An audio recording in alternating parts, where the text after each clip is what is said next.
I'm not sure what my doctor replacing my rabbi. Doctor replacing the rabbi. Morning. What type of prayer are you here for this morning? Morning prayer.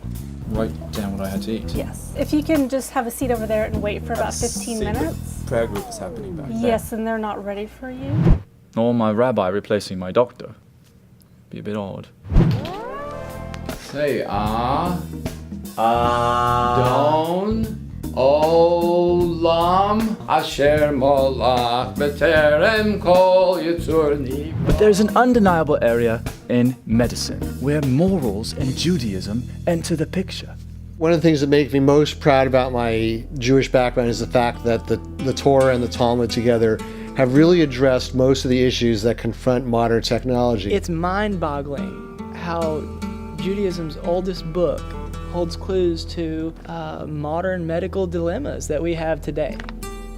Its application is to me, to you, physicians, patients, to absolutely everyone. Medicine and Morals, your Jewish guide through life's tough decisions. I know giving up 6 evenings is not an easy decision to make, so what we did is we got a few people together, we decided we'd look under the hood of this new JLI course, kind of see what it's made of.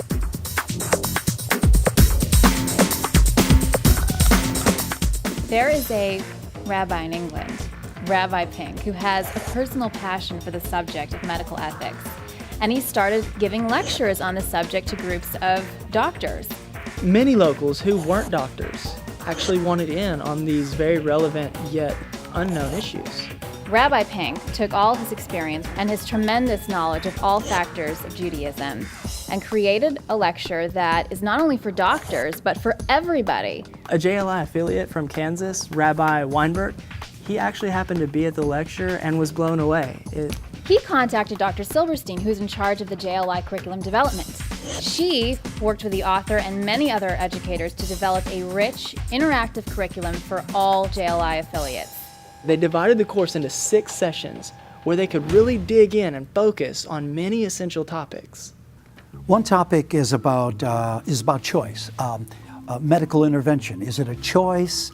Is it an obligation? When is it justified? One entire session is dedicated to reproductive medicine. The Catholic Church, for instance, was against in vitro fertilization.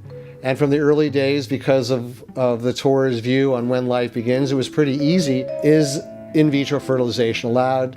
Is artificial insemination allowed? Is insemination with a donor sperm allowed? Is the use of donor eggs allowed? One of the questions facing the rabbinical community is the fact that we can now help couples accurately choose the gender of their babies. There's another session that goes into confidentiality. You would be absolutely astounded at how many times personal medical information can actually save a life. People want to know, Rabbi, I have this incurable disease. Should I tell the one I'm dating about it? What are the deciding factors for parents, for physicians? The session goes right into that. In all of the pilot sessions of this course, there were many questions about Judaism's view on mental illness. So there is an entire session dedicated to this very delicate subject. How do we balance the notion of protecting the interests of someone who cannot act as an advocate on their own behalf and allowing them inclusion into mainstream life to as much of a degree as possible? There is a session that deals with organ donation. And am I allowed to donate an organ? Am I obligated to save a life? Another session covers the amazing world of experimentation. Where are the boundaries? I mean, what does Judaism say about us participating in drug trials? Am I allowed to use my body as a testing site? Am I allowed to allow my children? Where do we draw the line with many issues like stem cell research? These are medical issues that each and every one of us are dealing with all around the world on a constant basis. I think this course will be very worthwhile for people because from conception to death, people will have to make medical decisions throughout their life, and this course will help make these difficult decisions. These things are important. They're important to us.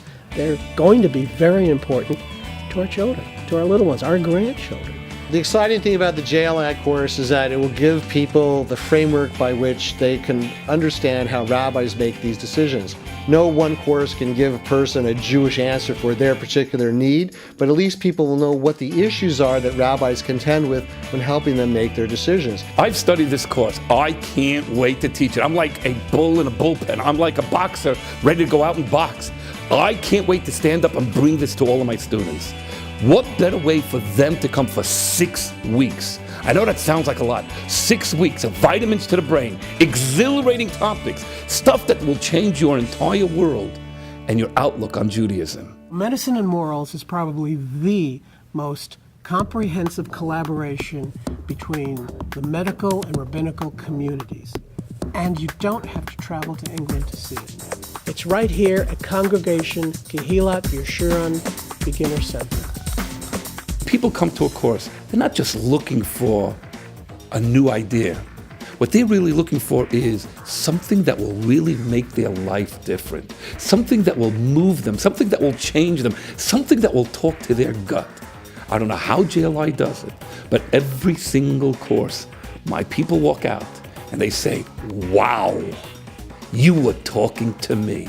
You know, I don't think anybody's going to want to miss this. It's an amazing course.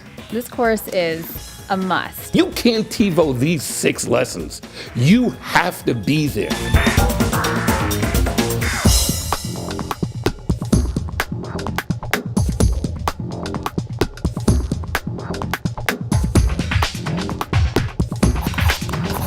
Visit myjli.com to reserve your seat.